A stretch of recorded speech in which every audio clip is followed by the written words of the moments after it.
Hello. In this session I want to go over an introduction to business analytics. So this is based on the first chapter of the SaaS book, and it gives us an overview of business analytics, and it is an important area that a lot of businesses are getting into, and there is so much data being generated, and so organizations have a need for using that data. Okay, and so this chapter will look at some challenges with analytics, and also how things have changed historically in terms of the role of analyst in a business organization. And also we'll look at some applications where analytics are being used, and also look at some areas where analytics may not be helpful, and also be aware of things that might not work out, and pitfalls, and so on. Alright, so let's start with business analytics. The idea is organizations collect data as an outcome of the transactions that they undertake with customers and suppliers, and so data is collected. Business analytics would use existing data and look at an opportunity and take action so that you can analyze the data and come up with interesting finding. And so the objective of business analytics is to ultimately improve the profitability and growth of the organization. And with business analytics, there are decisions that can have impact over long term, short term, or immediate term. Strategic actions or things that will have a long time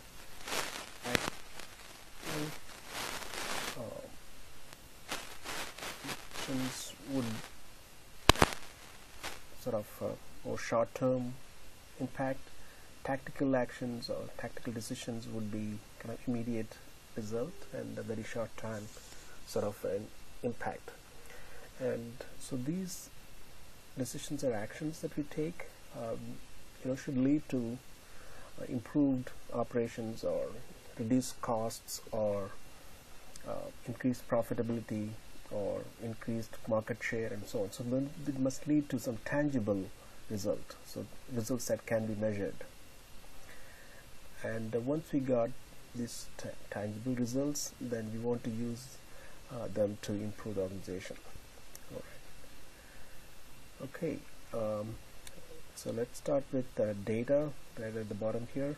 So data is what is collected, and once you put data together in a context, creates information, and once you have lots of information, and that can lead to intelligence, and intelligence is something that can be useful for decision making and so on.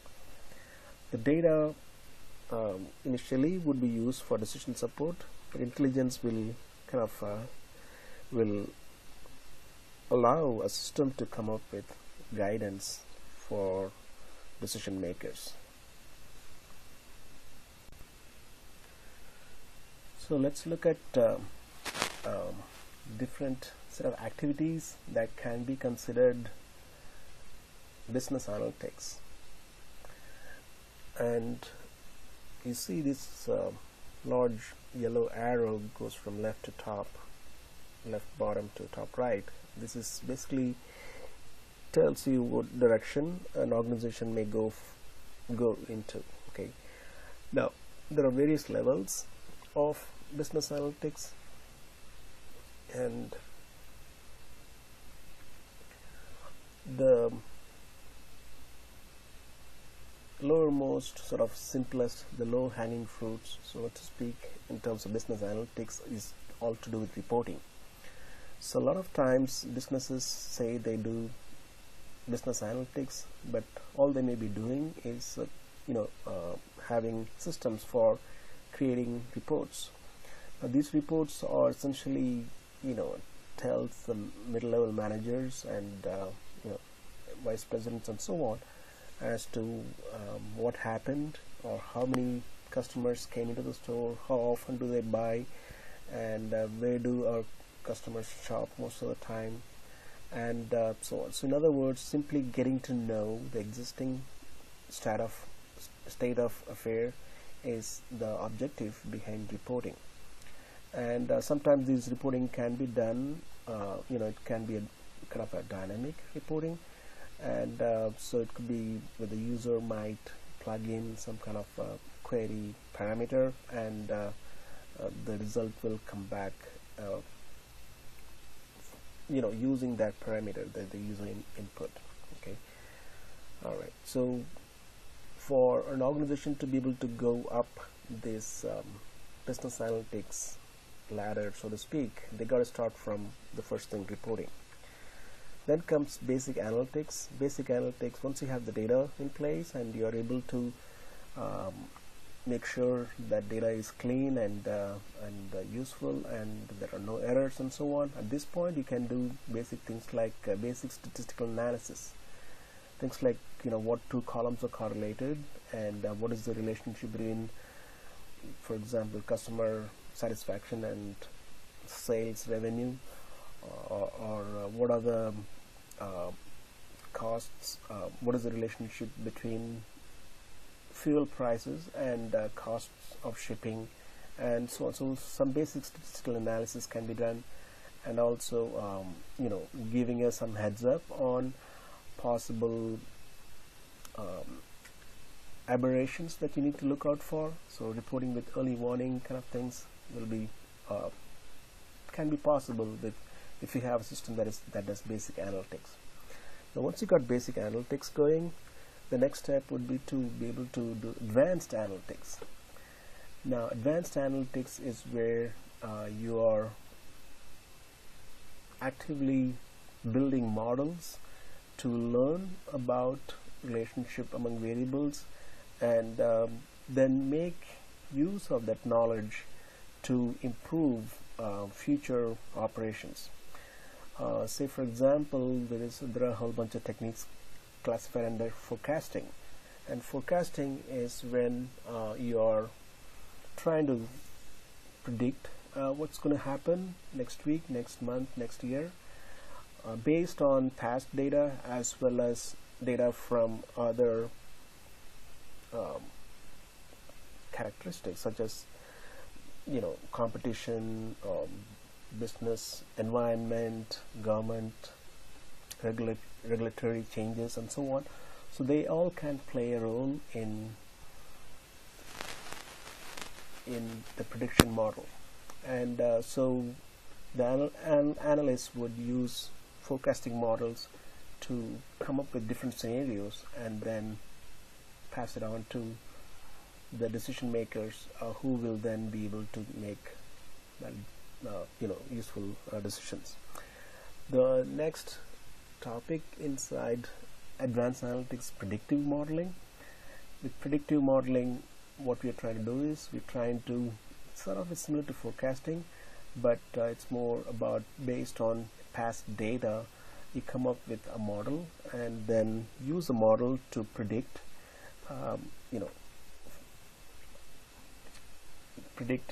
values of variables which are not known right now. So we will see examples of this just a few minutes. And the next thing is optimization type of problems, and these are again problems that many organizations may not be thinking about, but there's a lot of inefficiencies in organizations, and these inefficiencies are kind of silently sucking away dollars from their bottom line, but people in the organization may not really be aware of those inefficiencies, and unless a consultant or somebody from outside comes and looks at the business processes and so on, and they may not really know that their system is inefficient. So optimization techniques will help them get rid of those inefficiencies and improve their bottom line, improve their productivity, improve customer satisfaction, and so on. So there's a whole bunch of operations that organizations can go through, like reporting, business analytics, advanced analytics. As they go from top to bottom, the advantage that they get, the competitive advantage they gain, will increase. All right. Next, we look at data. Data comes from various, through various media, various channels. And for example, a hospital, receives patients, and patients enter data about themselves. And there are a whole bunch of retail stores where there are point of sale systems where data is collected, and then stock trade information happening, millions of transactions, every minute, and there is data being generated. And then online transaction processing systems, OLTP, and that again, these are transactions are generated whenever a business places an order with a supplier, an online transaction is created, or whenever a customer makes a payment, an online transaction is created. So all those OLTP data will be leading to huge amount of data, and more and more telephone information is also available, or telephone call information is also available through means of searchable systems. So that's also data that businesses can use, orders, bank transactions, and huge amount of data is generated by satellites and remote sensing systems, and there are hundreds of satellites that take images of Earth and in various spectrum ranges, and visible spectrum range, infrared and ultraviolet, and so on. And those data can be used for analyzing, for coming up with interesting findings about geographical features as well as weather related features, and so on. So huge amounts of remote sensing data is being generated. Tax returns again are hugely available to businesses that deal with customer tax returns and so on, and other things, like depending on whatever industry, there's huge amount of data being generated. So all this data have, of course, if you don't necessarily use them, they're just going to go waste, and that's what is happening in many organizations. They collect data, but then they don't quite know what to do with that, and so more and more, they may be storing some of it, but they can't really store everything forever. So they pretty much give away or sell the data to a third party or just delete it. Okay, and so the thing is that since there's so much data coming in, an analyst should be able to define a protocol for to make sure how the data can be be made more useful. And also we also want to come up with analytics techniques that can be useful, and also make people in the organization, also make them think like analysts and become more numbers oriented, more data oriented people. All right. Now, of course, having lots of data doesn't mean you're going to come up with interesting findings, and more data in organizations is like a huge pile of stuff that searching through that can be very difficult, and you don't know where to start, and it is very unorganized. So there's huge amounts of data being generated, but then if it is not clean and if it is not properly organized, it's not much use. All right. Now, once if your data is coming in proper in some format and it's clean and so on, then you can add analytical tool to that, and then from that you can create what I call actionable knowledge. So that means you can come up with specific guidelines that will be so new, and also will be whose effects can be measured right away. So that's why the actionable means. All right. Now, historically speaking, there used to be analysts who would come up with different models, and these models will be passed on to management. The results of the models will be used by management to make decisions, and so that's the kind of cycle things used to go. And but with the analytics landscape have changed, and now what we have is the modelers would come up, will interact with the management and also other organizational units, people who are working with data governance and operational governance, people who work with integrating data from multiple sources, and business analysts and people in the IT and so on. All of them are interacting with analytical modelers, and collaboratively they create models. So the data scientist or analytical modeler would be working along with the representatives from user groups to come up with actionable knowledge using analytical techniques. Now, once the result of all this, of course, can lead to improved operations. So improved customer service can lead to improved customer satisfaction, and improved retail operations can lead to more satisfied customers, and improved logistics can lead to improved operations in terms of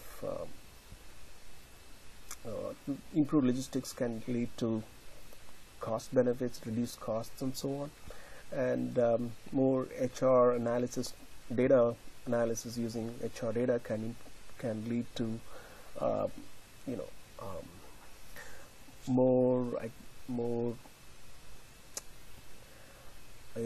can lead to more satisfied employees, and so on. So this the idea is you want to use data for all kinds of operations, and that is there's so much data, and the techniques are available to do all that.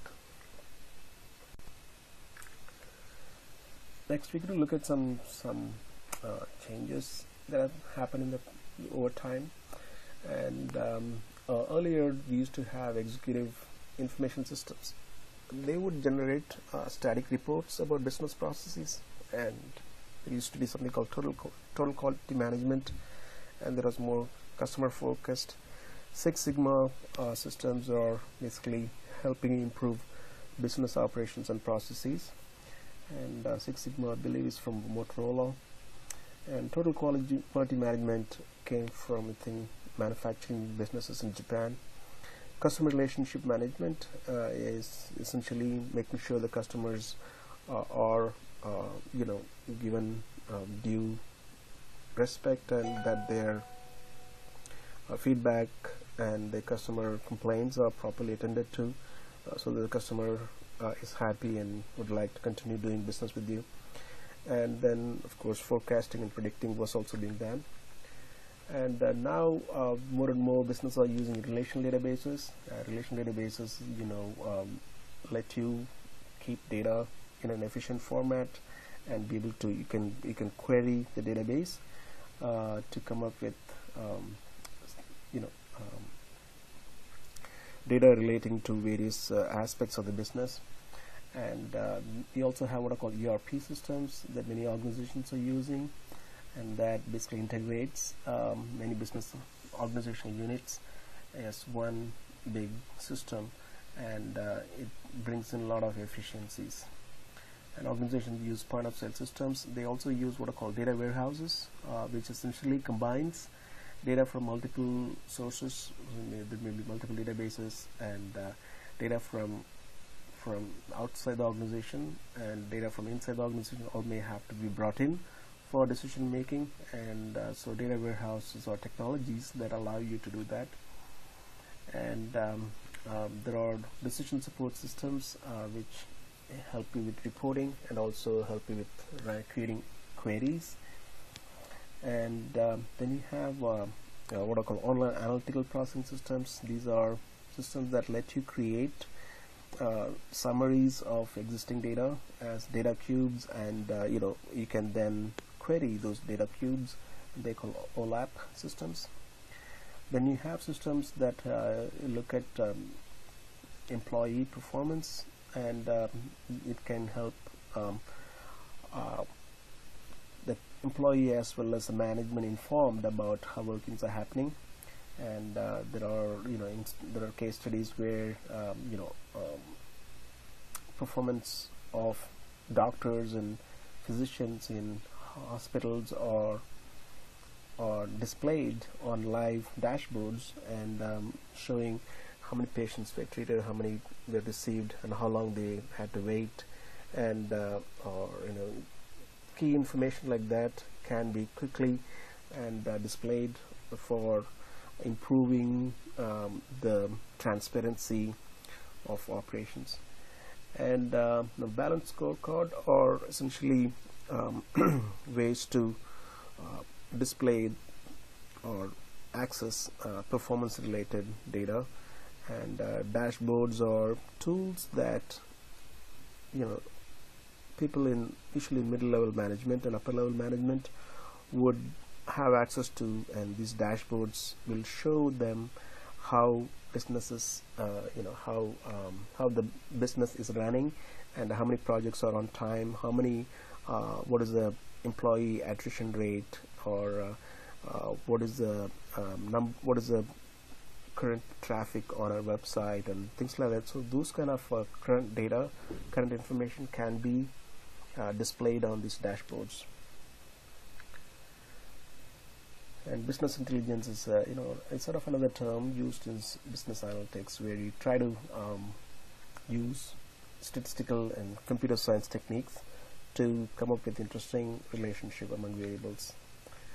All right, and so some of the peculiar aspects of business analytics is, first thing is the data. There is huge amounts of data, and there is massive amount of data. There's big data, and the data is operational data, so which means that these are essentially for the operations of the business, and they can also lead to opportunities for coming up with interesting research ideas, and that can lead to improved business performance. And the users and sponsors would be using business decision support systems, and the methodologies used involves a lot of computer intensive operations, and also the methodologies they come from multiple disciplinaries. So some from management science, some from mathematics, statistics, artificial intelligence, and text data management, and so on. And so for a definition, we can say data mining is the methods for exploring modeling relationship in large amounts of data. And data mining is it's an essential component of business analytics. Data mining is part of business analytics. Now, data before this, we had ERP and central database and so on. Businesses used to have them in silos. So each business unit would have its own application, its own database, and sometimes putting data from multiple business units can be problem, and many businesses had to deal with that. And all right.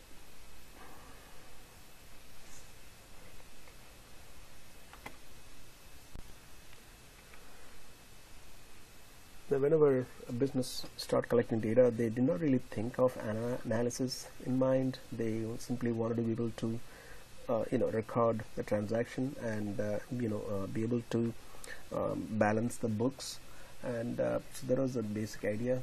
And when businesses had different business units having their own systems, it led to what are called silo-based data systems, and this kind of silo-based systems make it a little bit more difficult and more challenging.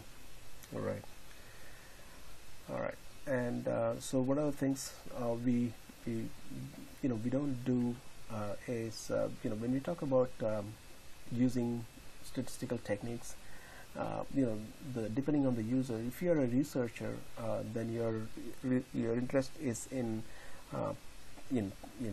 creating new theories or testing theories and coming up with knowledge that people can use and so on. But so that is the inference part of it. In a business setup, we we are not so much interested in those theoretical aspects. We are more interested in prediction rather than inference. All right, and so we use metrics and techniques not because that they work, but we use them because they work, not because they are based on some sort of theory. So theory is more academic sort of researchers strong point, whereas business users do not worry about much about theory. And also with the many statistical techniques, we can assign value for alpha and come up with p-values and so on. And for researchers, these are the most important things, but for business users, these are kind of rough guides, and they are not necessarily very strong. They don't matter a whole lot as they would matter to a researcher. And also, whenever you come up with a model, the model has a very long, funny, bizarre-looking equation, and you don't really worry about how to interpret that equation.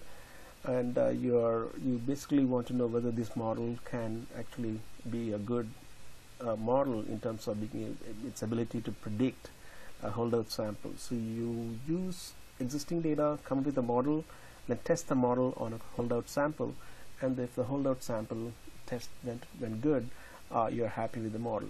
You don't have to worry about what really makes the model up, but as long as you have a model that can has a good prediction ability. And the model itself may not be very long lasting, unlike theories in academia, which can last for many years before a new paradigm comes in. In business analytics arena, models can be good for one season, next season it may not be good, so we'll go on to some other models. So models also retire, so based on market trends, change, and customer behavior shifts and so on, and we are okay with that. Alright, now what exactly can we do to make analytics work? And so as analysts, we need to have a better understanding of how technologies and marketplace shifts and so on, they affect business performance. Okay, and so a lot of new technological innovations happen all the time, and sometimes those innovations will directly affect our business operations, and as analysts we must be able to kind of foresee those effects. Alright, and also whenever you come up with a new way or new intelligence based on your analysis, that intelligence should lead to actionable actionable points, and so you must be able to see how those points can be operated upon. So the operationalization of the results is something we need to think about, and in terms of improving the business process through effective interventions. And also you want to, of course, have a system that will help you reduce waste in supplies, as well as better management of time and resources. And with business analytics, you are always looking at outcomes, and these outcomes should be measurable, and the findings should be reproducible. So that what that means is whatever outcome you're trying to do, you should be able to come up with a number for that, and then measure it. And when you collect data and measure this, that process of measuring and so on should be reproducible, meaning like we can do it again and repeat and come up with similar findings. And also with huge amounts of data, there is possibly a lot of hidden information, and they must have some sort of means of detecting those information beforehand. And always you want to have data-driven decision making, and that has to be the basic tenets of any successful business analytics operation. Okay. All right. simple reporting will be online analytical processing, and then RFM was something I had to look up. It's recency and frequency, and I guess money. So recency is how recently did the customers interact with this, how frequently do customers interact with this, and money is how much business have you done with this customer. So RFM techniques are useful for analyzing customer transaction data. Okay, and QC stands for quality control, and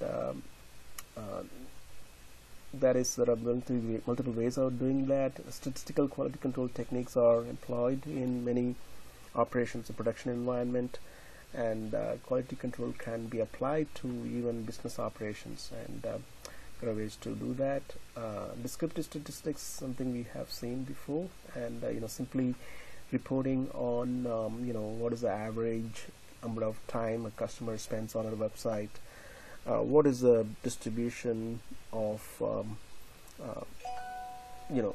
the amounts that customers spent on our website, and what is the mean of that distribution, whether it's normal shape distribution or if it's skewed right or left. Those kind of descriptive statistics we can do, and also some simple extrapolation of data can be done. And with simple reporting we can find out what my key performance indicator values are right now, and as compared to last week, and is my current projects or being on time, and deliveries being done on time as promised, and also being able to predict what may happen tomorrow in terms of how much do we plan to produce tomorrow in the factory, or how many shipments we plan to send tomorrow, sort of planning related. So these are all simple reporting related sort of operations. The next set of operations, or in terms of business analytics, is proactive analytical investigation. So here we use inferential statistics, and we do active experiments, and we also do some validation of existing data, and then we use forecasting techniques and optimization methods and so on. So with these proactive analytical investigation, we can answer questions like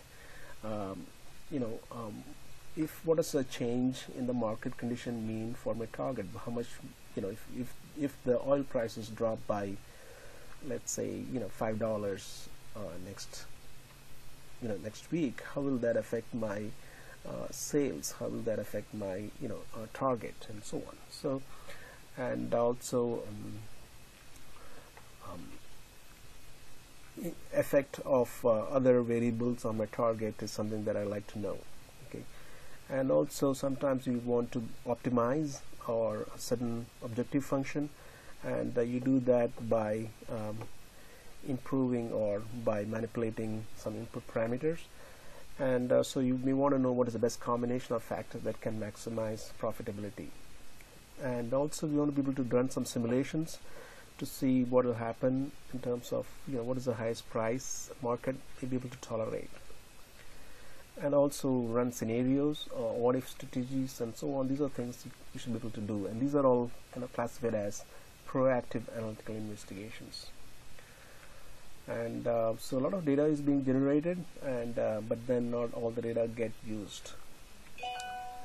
All right, and so in terms of the strategy for any business to use analytics is take like little steps, and so that you can come up with a tangible benefit and use reliable metrics and measurable outcomes, so that the benefits can be quantified.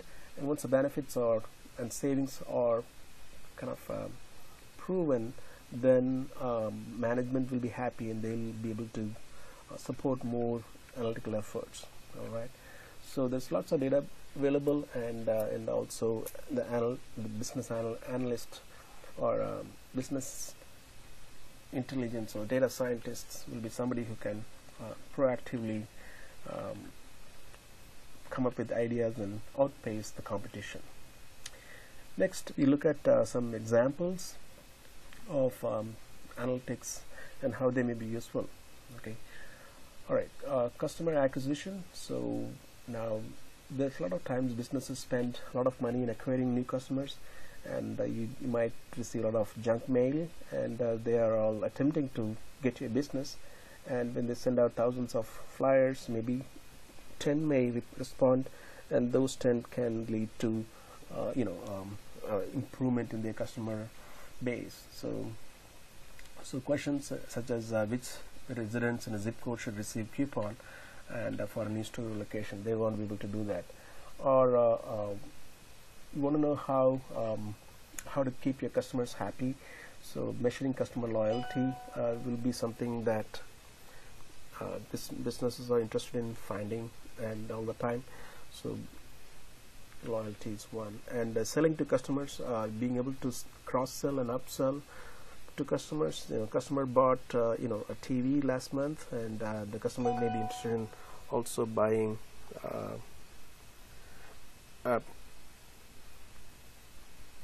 and maybe a Blu-ray disc player or something, and so those kind of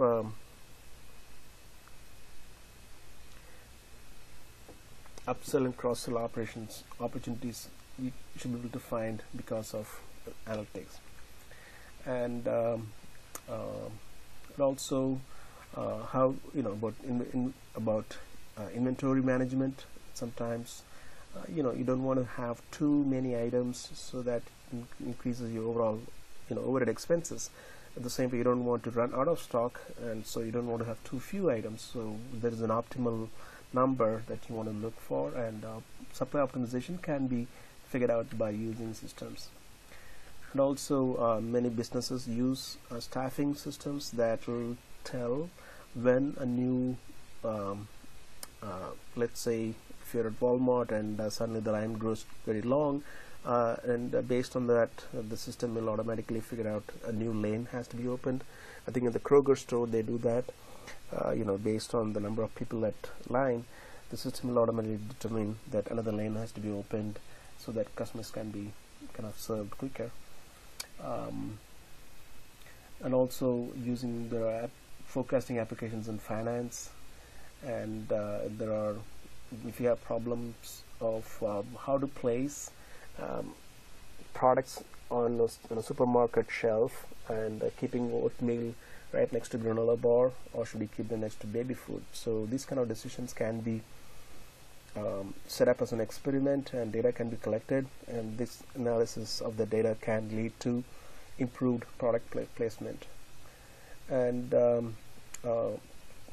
customers, once you got them, you want to keep them, and so how to reduce customer churn is an important aspect of many business customer relationship systems.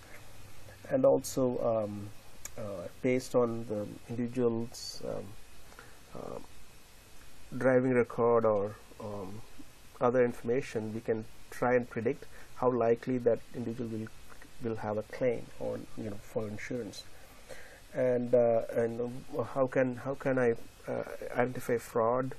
And a lot of times insurance companies sometimes may be fraudulently charged, and they end up paying, but they like to be able to predict fraudulent transactions, and there are ways to do that. There are federal government's Medicare program sometimes get abused by medical professionals, and they may file fraudulent and false claims. So Medicare would use systems to help them with auditing some of those claims. And quick decision making, and sometimes being able to adapt to new technology, and these are things that analytics are not helpful. Okay, quick decision making is not something you can do. Life-changing events happening, it won't be able to do, and you cannot really have a system that can suggest specific suggest expert analysis. Okay, and there are also, if you try and predict salaries of pro athletes, that may not really fit into any specific model, so it's not really going to work. And also simply looking at only one variable, ignoring others, is something that you're not will lead to no use. Will not lead to any useful analytics solutions. Okay, and also simply confirming what you already know is also not really useful. Okay, all right. So what are the things? There are some things you need to worry about, as even if you're an expert analyst, sometimes you have personal biases that can lead to inefficient or inadequate achievement of one's potential goals. And if you're familiar with any certain type of models, and trying to fit all the problems into that model can be a problem. And also as an analyst, you want to make sure you are using all the data that is available to you. So okay, all right. And how to be a trustworthy analysis person. Let the data guide your conclusions, and and also ask the right questions. Are my assumptions correct, and are they accurate? And also should I try something different? And also it might be a good idea to have somebody else criticize your work, and for the purpose of improving your assumptions and so on. And alright, so that's the kind of overview of business analytics. The next few slides talk about the software that is used in this course, SAS Enterprise Guide, and the SAS Enterprise Miner and also Visual Analytics is what we use in this class. And we already started using Enterprise Guide, and it's a graphic interface where you can build process model and data analysis processes, and then have it run, and the results can be saved and and then analyzed. Alright, so the Enterprise Miner also has a similar graphic interface where you build an application simply by dragging and dropping tasks or activities on the canvas and then running it. Alright, then the third software is the SAS visualization, which allows you to quickly plot graphic outputs for use by execute.